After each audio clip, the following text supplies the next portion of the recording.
Hello student, welcome to my channel বিশ্ব physics. আমি সোমনাথ পাল। আমি এই চ্যানেলে মাধ্যমিক ও উচ্চ মাধ্যমিক লেভেলে ফিজিক্স এবং ফিজিক্যাল সায়েন্সের সমস্ত টপিক নিয়ে আলোচনা করছি। আগের দিন আমরা ক্লাস 10-এর অর্থাৎ মাধ্যমিক লেভেলের ফিজিক্যাল সায়েন্সের একটি চ্যাপ্টার গ্যাসের আচরণের কিছু বয়েলের সূত্র আলোচনা করেছি। আজকে আমরা চার্লসের সূত্র নিয়ে আলোচনা করব। তো বাচ্চারা খাতা পেন বের করো এবং নোটস করা শুরু করো। তো আজকে আমরা আলোচনা করছি চার্লসের সূত্র নিয়ে।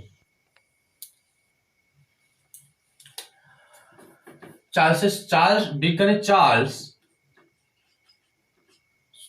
তার সূত্রের বিবৃতিটা কি দিয়েছেন?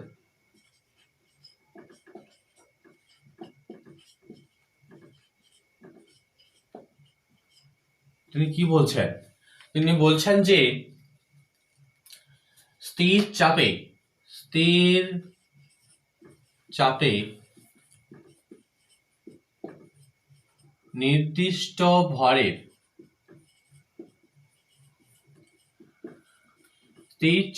নির্দিষ্ট ভরের কোনো গ্যাসের আয়তন 1 ডিগ্রি সেলসিয়াস বৃদ্ধি বা হ্রাসে 0 ডিগ্রি সেলসিয়াস তাপমাত্রায় যে আয়তন ছিল তার 1/273 অংশ বৃদ্ধি বা হ্রাস পায়।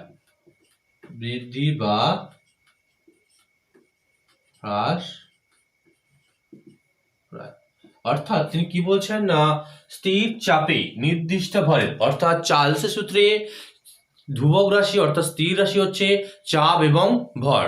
স্থির চাপে নির্দিষ্ট ভরের কোনো গ্যাসের আয়তন 1 ডিগ্রি সেলসিয়াস বৃদ্ধি বা হ্রাসে 0 ডিগ্রি সেলসিয়াস তাপমাত্রায় যে আয়তন ছিল তার 1/273 অংশ বৃদ্ধি পায়। অর্থাৎ যদি আমি 1 ডিগ্রি সেলসিয়াস বৃদ্ধি করি তাহলে 0 ডিগ্রি সেলসিয়াস যে আয়তন ছিল তার 1/273 অংশ বৃদ্ধি পাবে, কিংবা 1 ডিগ্রি সেলসিয়াস কমালে 0 ডিগ্রি সেলসিয়াস যে আয়তন ছিল তার 1/273 অংশ হ্রাস পাবে।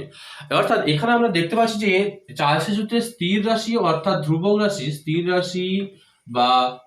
রাশি হচ্ছে দুটো, এক হচ্ছে চাপ আর দুই হচ্ছে গ্যাসের ভর। আর চলরাশিটা কি না, চলরাশি হচ্ছে বাকি দুটো। গ্যাসের অবস্থা প্রকাশক চারটি বিষয়ের মধ্যে চাপ এবং ভর ধ্রুবক রাশি বা স্থির রাশি হয়ে গেলে আর চলরাশি হচ্ছে আয়তন ও উষ্ণতা।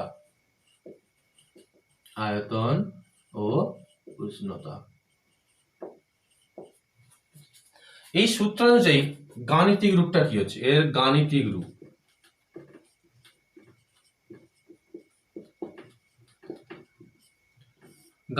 কি না, কি বলছেন না, 0 ডিগ্রি সেলসিয়াস আমি ধরে নিচ্ছি যে 0 ডিগ্রি সেলসিয়াস হতে একটা নির্দিষ্ট ভরের কোনো গ্যাসের আয়তন V0। 0 ডিগ্রি সেলসিয়াস উষ্ণতায় কোনো গ্যাসের আয়তন সমান V0। এবার আমি যদি 1 ডিগ্রি সেলসিয়াস উষ্ণতা বৃদ্ধি করাই, 1 ডিগ্রি সেলসিয়াস উষ্ণতা বৃদ্ধিতে আয়তন বৃদ্ধি কি হচ্ছে V0/273। অর্থাৎ আমার কাছে যদি একটা পাত্রে V0 0 ডিগ্রি সেলসিয়াসে V0 আয়তনের গ্যাস থাকে, আমি যদি তার উষ্ণতা বাড়িয়ে 1 ডিগ্রি সেলসিয়াস করি তার আয়তন কি হবে না, প্রথমে ছিল V0 আবার বেড়েছে V0/273, তাহলে এইটা কি হবে অ্যাড হবে, অর্থাৎ V0 + V0/273 বৃদ্ধি পাচ্ছে। অর্থাৎ তাহলে 1 ডিগ্রি সেলসিয়াস উষ্ণতা বৃদ্ধিতে আয়তন বৃদ্ধি হয়েছে এত, অতএব 1 ডিগ্রি সেলসিয়াস উষ্ণতায় আয়তন কত হবে? আয়তন হচ্ছে এটাই, অর্থাৎ V0 ছিল তার মধ্যে v0/273 অংশ কি হচ্ছে বৃদ্ধি পেয়েছে, অর্থাৎ যেটা বৃদ্ধি পায় সেটা কি হবে যোগ হবে, তো v0 প্লাস 273। এখানে যদি আমি 1°C বৃদ্ধি না করে যদি 2°C বৃদ্ধি করাই, 2°C উষ্ণতা বৃদ্ধি করাই, উষ্ণতা বৃদ্ধিতে আয়তন বৃদ্ধি কত হবে, আয়তন বৃদ্ধি কত হবে?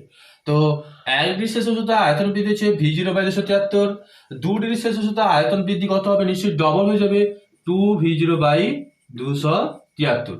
এবার 2°C আয়তন বৃদ্ধি তো আমরা পেয়ে গেছি, তবে 2°C মোট আয়তনটা কত হবে? 2°C উষ্ণতায় আয়তন বৃদ্ধিতে মোট আয়তন কত না, মোট আয়তন হলো না, এটা কি হবে ছিল v0, বৃদ্ধি পেয়েছে 2v0/273, তোর মোট কত না v0 প্লাস 2v0/273। এবার আমি এখানে 1° কিংবা 2°C উষ্ণতা বৃদ্ধি না করে যদি আমি সরাসরি t°C উষ্ণতা বৃদ্ধি করাই, অর্থাৎ যে কোনো মানের জন্য t°C উষ্ণতা বৃদ্ধিতে,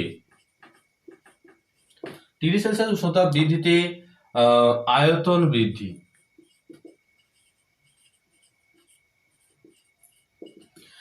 1°C উষ্ণতা বৃদ্ধিতে আয়তন বৃদ্ধি হচ্ছে v0/273, 2°C উষ্ণতা বৃদ্ধিতে আয়তন বৃদ্ধি হচ্ছে 2v0/273।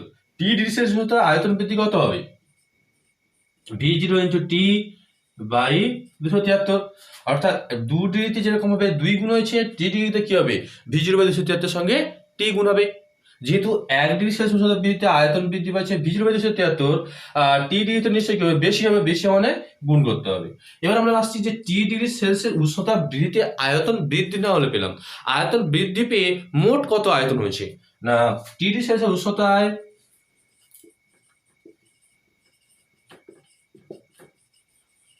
মোট আয়তন কত ছিল v0 প্লাস v0t/273, ঠিক আছে। এবার যদি ধরে নিই যে t°C আয়তন যদি vt আমি ধরে নিই, অতএব vt সমান v0 প্লাস v0t/273। তো এখান থেকে যদি কি কমন আসে না, v0 দেখো উভয় পক্ষেই আছে, তাহলে v0 কমন নিলে কি হবে, v0 থেকে v0 কমন নিলে 1 প্লাস t/273। এটি হচ্ছে চার্লসের সূত্রের গাণিতিক রূপ।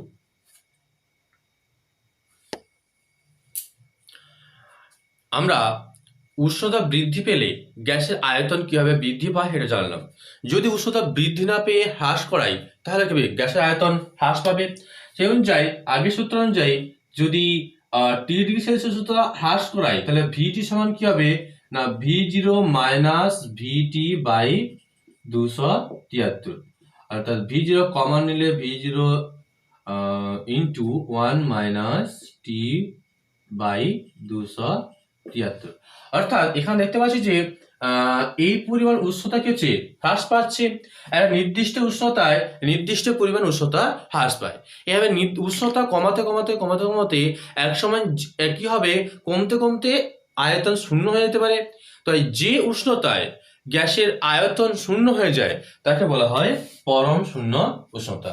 তাই পরম শূন্য উষ্ণতার সংজ্ঞা আমরা কি দিতে পারি না, যে উষ্ণতা কমতে কমতে যখন গ্যাসের আয়তন শূন্য হচ্ছে, নিশ্চয়ই উষ্ণতা কমে গিয়ে একসময় গ্যাসের আয়তন শূন্য হবে। তো যে উষ্ণতায় গ্যাসের আয়তন শূন্য হয়ে যায়, যে উষ্ণতায়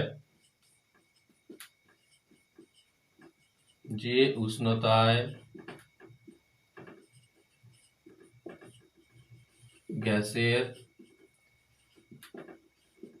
আয়তন, শুধু আয়তন নয়, গ্যাসের আয়তন শূন্য হওয়ার সঙ্গে সঙ্গে গ্যাসের চাপও শূন্য হয়। গ্যাসের আয়তন ও চাপ শূন্য হয়ে যায়, সেই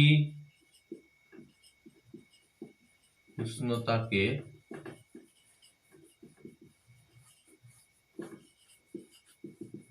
বলা হয় পরম শূন্য উষ্ণতা। পরম শূন্য উষ্ণতা কি বলছে না, গ্যাসের উষ্ণতা কমালে যেরকম গ্যাসের আয়তন কমে, উষ্ণতা কমতে কমতে কমতে কমতে একটা নির্দিষ্ট উষ্ণতায় গ্যাসের আয়তন কি হয়ে যায়, শূন্য হয়ে যায়। সেই যে উষ্ণতায় গ্যাসের আয়তন শূন্য হয়ে যায় সেই উষ্ণতাকেই বলা হচ্ছে পরম শূন্য উষ্ণতা। গ্যাসের আয়তন শূন্য হয়ে গেলেই গ্যাস আর চাপ দিতে পারবে না, সেই জন্য বলা হয় গ্যাসের আয়তন ও চাপ শূন্য হয়ে যায়। এবার এই উষ্ণতার মান নির্ণয় করবো কিভাবে? চার্লসের সূত্র থেকে পরম শূন্য উষ্ণতার মান নির্ণয়। চার্লসের সূত্র থেকে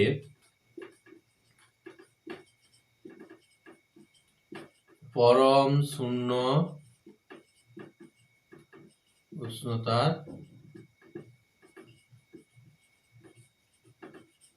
মান নির্ণয়। চার্লসের সূত্র থেকে পরম শূন্য উষ্ণতার মানটা কিভাবে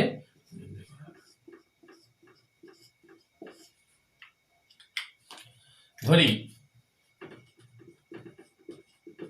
0 ডিগ্রি সেলসিয়াস উষ্ণতায়, 0 ডিগ্রি সেলসিয়াস উষ্ণতায় কোনো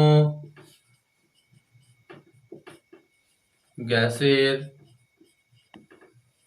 আয়তন হচ্ছে V0। 0 ডিগ্রি সেলসিয়াস উষ্ণতায় কোনো গ্যাসের আয়তন V0 এবং T ডিগ্রি সেলসিয়াস উষ্ণতায় কোনো গ্যাসের আয়তন হয় VT। এবার আমি উষ্ণতা কি হচ্ছে, এখানে তো হ্রাস পেতে পেতে পেতে শূন্য হয়, তাই টি ডিগ্রি সেলসিয়াস উষ্ণতা হ্রাস পেয়েছি। তো টি ডিগ্রি সেলসিয়াস উষ্ণতা হ্রাস পাওয়ায় ধরি টি ডিগ্রি সেলসিয়াস হলো পরম শূন্য। আচ্ছা, এটা পরে লিখছি, আসছি। টি ডিগ্রি সেলসিয়াস গ্যাসের আয়তন যদি ভিটি হয় তাহলে চার্লসের সূত্রানুযায়ী কি হবে? চার্লসের সূত্রানুযায়ী চার্লসের সূত্র কি দাঁড়াবে না, VT equal to V0 into 1 minus 1 plus T by 273। তো এটা চার্লসের সূত্র থেকে আমরা পাই যে ভিটি ইকুয়াল টু হচ্ছে V0 into 1 plus T by 273, যেটা একটু আগে আমরা প্রমাণ করেছি। তো টি ডিগ্রি সেলসিয়াস পরম শূন্য তাপমাত্রা হলে, টি ডিগ্রি সেলসিয়াস পরম শূন্য তাপমাত্রা বা উষ্ণতা হলে, পরম তাপমাত্রা হলে কি হবে না, ভিটি ইকুয়াল টু 0, কারণ পরম শূন্য উষ্ণতায় গ্যাসের আয়তন কি হয়ে যায়, শূন্য হয়ে যায়। অতএব কি লেখা যায়, 0 equal to V0 into 1 plus T by 273। এই ভিটি এর মান আগের সমীকরণে বসিয়ে এটা পেয়েছি। বা এই V0 এখানে গুণ এদিকে এলে কি হবে, ভাগ, শূন্যকে কোনো সংখ্যা দিয়ে ভাগ করলে অবশ্যই শূন্য হয়ে যাবে। 1 প্লাস টি বাই 273। বা এটাকে যদি প্লাস 1 কে এদিকে নিয়ে আসি এবং ঘুরিয়ে লিখি তাহলে কি হবে, প্লাস 1 এদিকে এলে কি হবে, মাইনাস 1 হয়ে যাবে। এবং 273 যে ভাগ এদিকে গেলে কি হবে না, গুণ হয়ে যাবে মাইনাস 273 ডিগ্রি সেলসিয়াস। ঠিক আছে, কি হচ্ছে না, আমরা পেয়ে গেলাম যে চার্লসের সূত্র থেকে পরম শূন্য তাপমাত্রার মান পেয়ে গেলাম কি না, মাইনাস 273 ডিগ্রি সেলসিয়াস। গাণিতিকভাবে এই মানটি পেলেও তবে দেখা গেছে যে পরীক্ষিতভাবে দেখা গেছে যে চার্লসের সূত্র থেকে পরম শূন্য উষ্ণতার প্রকৃত মান minus 273.15 degree Celsius, minus 273.15 degree.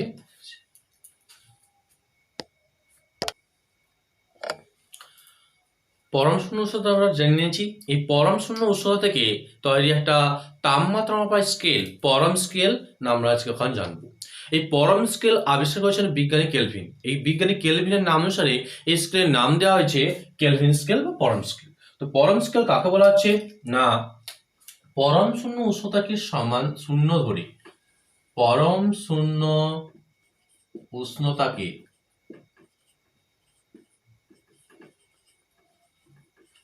শূন্য ধরে প্রতিটি ঘর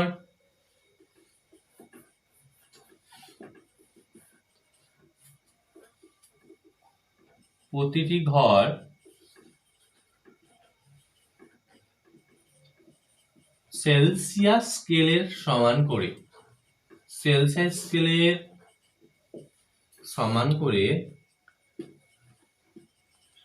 করে যে স্কেল তৈরি করা হয়েছে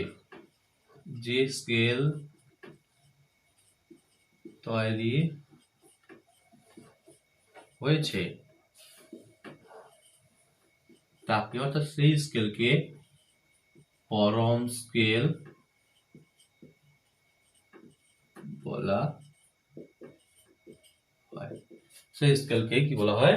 পরম স্কেল বলা হয়।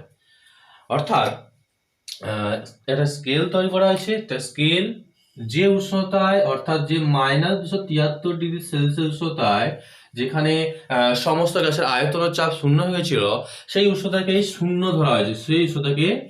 ধরা হয়েছে এবং প্রতিটি ঘর সেলসিয়াস স্কেলে প্রতিটি ঘরের সঙ্গে সমান করা হয়েছে এবং প্রতিটি ঘর সেলসিয়াস স্কেলে প্রতিটি ঘরের সমান করে যে স্কেল তৈরি করা হয়েছে তাকে বলা হচ্ছে পরম স্কেল বা কেলভিন স্কেল। ঠিক আছে?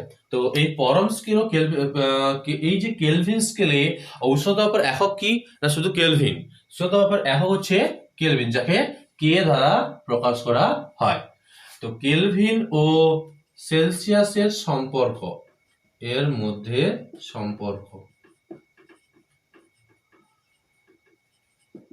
সম্পর্কটা কি না? আমরা জানি যে কেলভিন স্কেল সমান সেলসিয়াস প্লাস 273। কেলভিন স্কেল সমান হচ্ছে সেলসিয়াস প্লাস 273।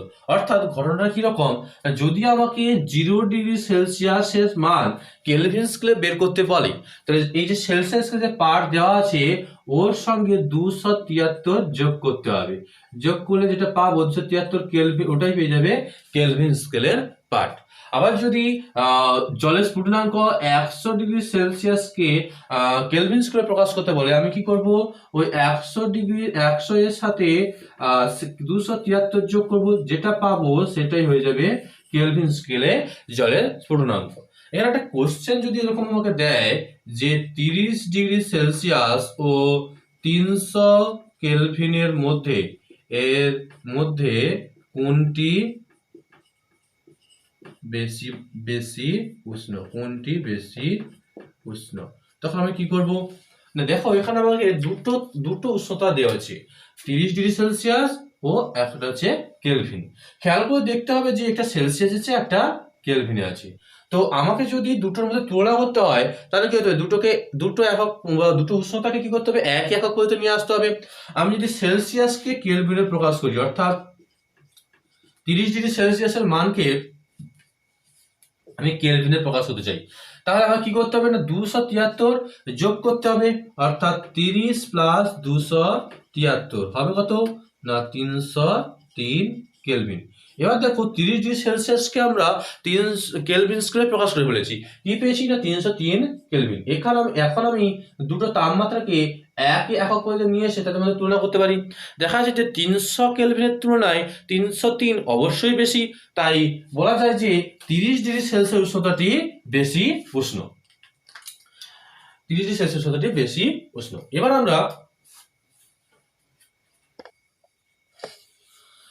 আমরা চার্লস সূত্রের বিকল্প রূপটি প্রমাণ করব। কিভাবে দেখা যাক। ধরি 0°C তাপমাত্রা বা উষ্ণতায় কোনো গ্যাসের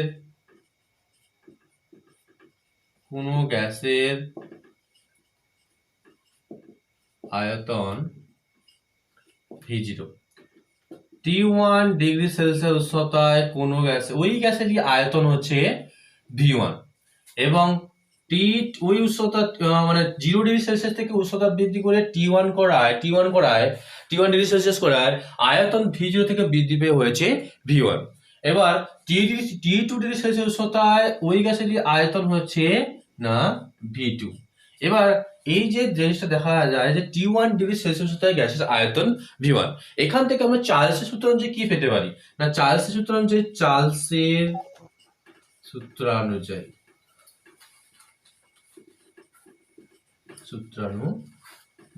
কি পেতে পারি না, V1 সমান V0 into 1 plus T1 by 273। এটা আমরা চার্লসের সূত্র থেকে পেয়েছি যে উষ্ণতা VT সমান V0 into 1 plus T by 273। তো এখানে টির জায়গায় T1 বসেছি এবং ভিটির জায়গায় V1 বসেছি। তো এখানে আমরা কি পাচ্ছি না, V0 ইন্টু এই ভেতরের অংশ যদি যোগ করি লসাগু কি হবে 273। এখানে নিচে কিছু নেই মানে 1, 273 কি হবে ওখানে গিয়ে গুণ হবে প্লাস T1। এই ভগ্নাংশকে লসাগুকে নিচের সংখ্যা দিয়ে ভাগ করলে যেটা 1 পাবো, যেটা উপরে গুণ করলে T1। তো এবার দেখো V0 ইন্টু 273 প্লাস T1টা কি ছিল সেলসিয়াস স্কেলে। তো আমরা জানি যে কেলভিন কে সমান কি পাচ্ছি না, কে সমান C প্লাস 273। তো এই টি সেলসিয়াস স্কেলের পার্টের সঙ্গে 273 যোগ করলে আমি কেলভিন স্কেলের পার্ট পেয়ে যাচ্ছি। অর্থাৎ এটা হচ্ছে V0 ইন্টু ক্যাপিটাল T1, ওই কেলভিন স্কেলের পার্টটাকে আমরা ক্যাপিটাল টি দিয়ে প্রকাশ করলাম, ক্যাপিটাল T1 বাই 273। আবার এটা T1 ডিগ্রি সেলসিয়াসের ক্ষেত্রে এটা হয়ে গেল। আমি যদি এবার T2 ডিগ্রি সেলসিয়াসের ক্ষেত্রে তৈরি করি তখন কি হবে, V2 equal to V0 into 1 plus T2 by 273। অর্থাৎ V0 ইন্টু 273 কে লসাগু 273 গুণ করলে 273 প্লাস T2 অর্থাৎ V0 T2 এর সঙ্গে 273 যোগ করলে আমরা এখানে কেলভিন স্কয়ার পার্ট পাবো। অর্থাৎ এখানে V0 into capital T2 by 273। অর্থাৎ এখানে কি পাচ্ছি যে এই 273 এর সঙ্গে সেলসিয়াস যোগ করে T2 কে যোগ করে ওইটার আমরা কেলভিন স্কয়ার পার্ট পাচ্ছি। ওই কেলভিন স্কয়ার পার্টটাকে ক্যাপিটাল T দ্বারা প্রকাশ করেছি মাত্র। এটা 1 নম্বর সমীকরণ, এটা 2 নম্বর সমীকরণ। এবার আমরা 1 ভাজিতক 2 করে 1 নম্বর সমীকরণকে 2 নম্বর সমীকরণে ভাগ করলে আমরা কি পাবো না, V1 by V2 equal to V0 T1 by 273 by V0 T2 by 273। তো এখানে আমরা কি পাই না, এইটাকে যদি এই V0 T2 বাই 273 ভাগ আছে, ভাগ যখন গুণ করব তখন কি হবে, এটাকে উল্টে গুণ করতে হবে। অর্থাৎ V0 T1 by 273 into 273 by V0 T2। এই যে V0 T2 বাই 273 ছিল এটা জাস্ট উল্টে গুণ করেছি, তাহলে 273 কাটবে, V0 কাটবে, পাবো কি না T1 বাই T2।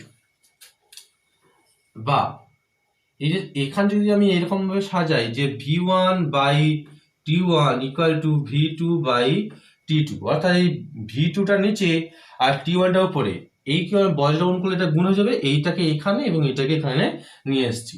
তাহলে প্রথমে আয়তন এবং উষ্ণতার পরমাণুতার অনুপাত এবং দ্বিতীয় ক্ষেত্রেও আয়তন এবং পরমাণুতার অনুপাত সমান।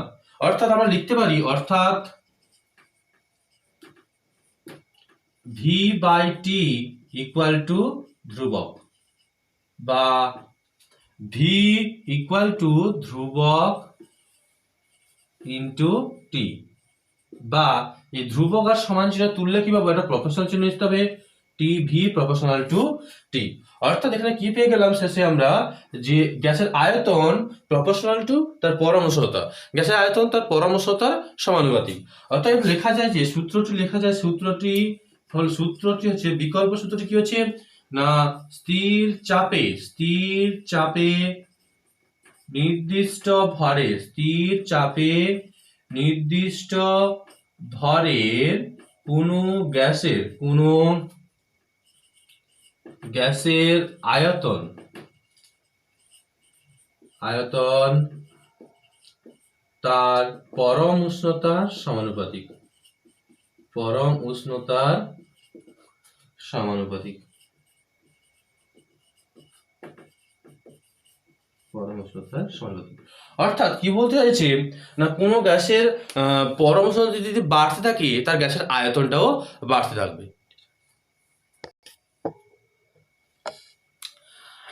আমরা চার্লস সূত্রের বিকল্প রূপটি শিখে নিয়েছি।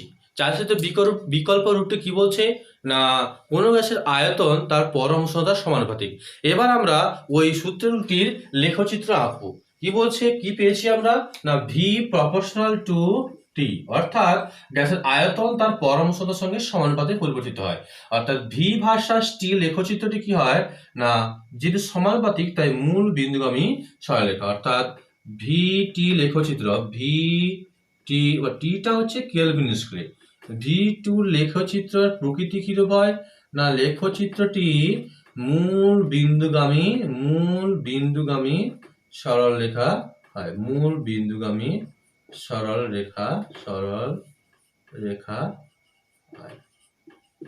এবার যদি আমরা ভি স্মল টি লেখচিত্র আঁকতে চাই, তাহলে দেখা যাচ্ছে যে এটা কিন্তু ভি স্মল টি লেখচিত্রটি কিন্তু সমানুপাতিক নয়। এখানে কিরকম হয় না, -273°C উষ্ণতায় কিন্তু গ্যাসের আয়তন শূন্য হয়। তাই লেখচিত্রটি সরলরেখা তো হয়, তবে যা তাপমাত্রা পক্ষে -273°C ছেদ করে। দেখুন V small T degree Celsius লেখচিত্রটি তাপমাত্রা অক্ষকে -273°C ছেদ করে। আচ্ছা, এখানে আমরা যদি দেখতে পারি যে একটা পুকুরের তলদেশ থেকে যদি কোনো বুদবুদ যদি ওপরে উঠতে থাকে, তাহলে তার আয়তন পরপর বড় হতে থাকে। এরকম এটা কেন হয় না, যদি ধরে নিই যে এই পুকুরের সমস্ত উষ্ণতা, মানে পুরো জলের উষ্ণতাটা কিন্তু একই আছে, তাহলে আমরা যদি উষ্ণতা এক এসে ধরে নিলে কি ঘটে না, পুকুরের যত উচ্চতা বেশি হয়, হাইট যত বেশি হয়, তত কি হয় চাপ বেশি। অর্থাৎ নিচের এই অঞ্চলগুলোতে চাপ কি হয়, চাপ বেশি হয়। আর ওপরের অংশ যত উপরের দিকে উঠতে থাকবো তত কি হবে, উচ্চতা এইচ কি হবে, কম থাকবে, অর্থাৎ চাপ কম হবে, পি কম হবে। এবার আমরা জানি যে চাপ কমলে, বলের সূত্র অনুযায়ী চাপ কমলে আয়তন কি হয়, বাড়ে। তাই উপরের দিকে যত উঠতে থাকবে চাপ কমার সঙ্গে সঙ্গে আয়তনগুলো কি হবে, বাড়তে থাকবে। আবার যদি কখনো আমরা বেলুনে ফু দিলে কি হয় না, বেলুনটির মধ্যে চাপ এবং আয়তন দুটোই বাড়তে থাকে। তাহলে এক্ষেত্রে কি আমরা বয়েলের সূত্র কি লঙ্ঘিত হয়ে যায়? কিন্তু না। সেক্ষেত্রে কি হয় না, বয়েলের সূত্রে ভর হয় স্থির রাশি, কিন্তু যখন আমরা বেলুনে ফু দিই তখন সেখানে কি হয়, আমরা বাইরে থেকে বেলুনের ভেতরে গ্যাস প্রবেশ করাই। অর্থাৎ বেলুনের ভেতরে যে গ্যাসের ভরটা সেটা ধ্রুবক নেই, সেটা পরিবর্তনশীল। তাই এক্ষেত্রে বয়েলের সূত্রটি প্রযোজ্য হয় না, তাই লঙ্ঘিত হওয়ার কোনো প্রশ্নই ওঠে না। তো বন্ধুরা, আজকে ক্লাসটা এই পর্যন্তই। ক্লাসটি ভালো লাগলে আমার চ্যানেলটি সাবস্ক্রাইব করো, ভিডিওটি লাইক করো, শেয়ার করো, কমেন্ট করো, এবং পরবর্তী ভিডিও পেতে সাবস্ক্রাইব করার সঙ্গে সঙ্গে বেল আইকনটি প্রেস করো।